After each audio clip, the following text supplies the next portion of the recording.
One question business owners contemplating a sale will always ask me is, how much is my business worth?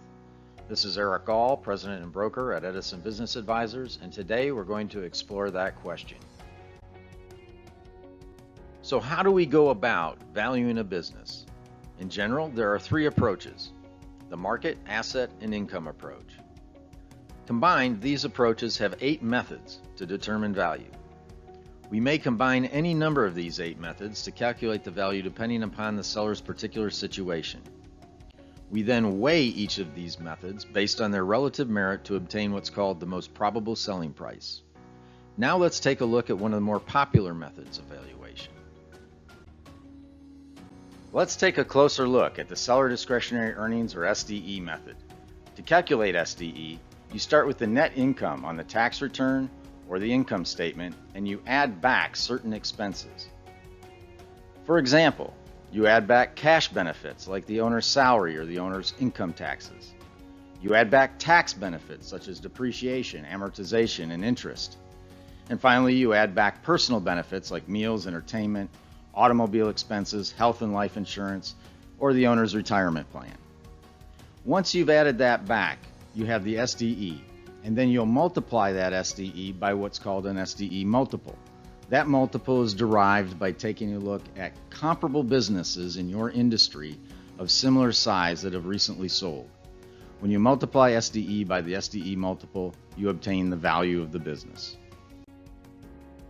After weighing the many methods to determine a most probable selling price, we will look at many risk factors impacting price.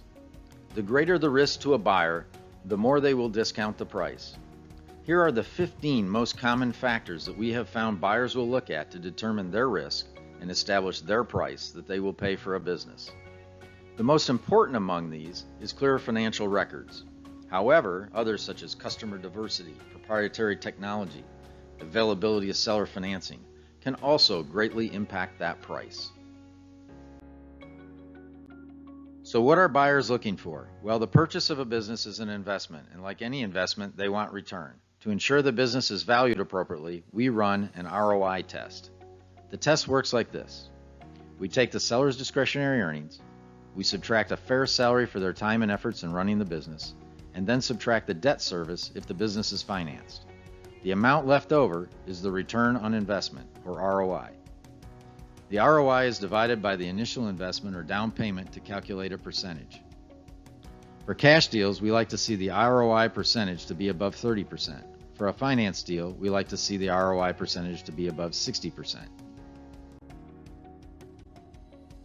Let's look at a quick example. Let's say a buyer purchases a business for $1 million with a down payment of $200,000.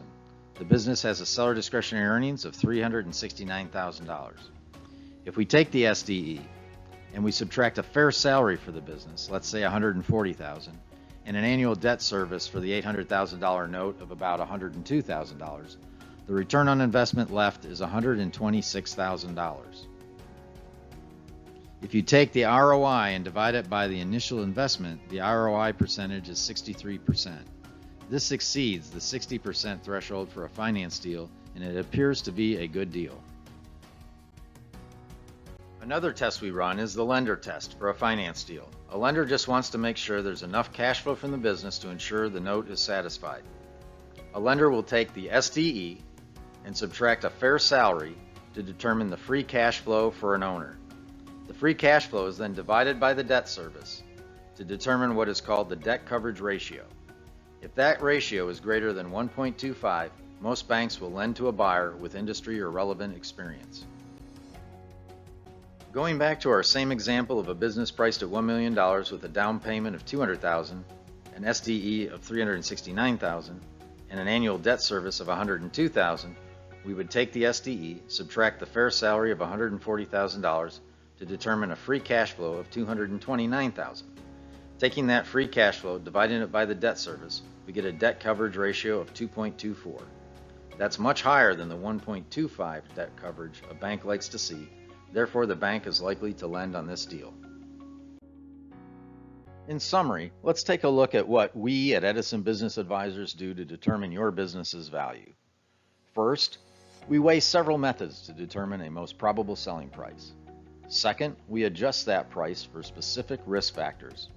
Third, we run ROI and lender tests to make sure your deal is compatible with buyer and bank needs.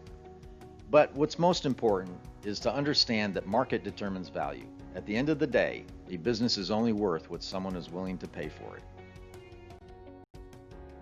Once again, this is Eric Gall from Edison Business Advisors.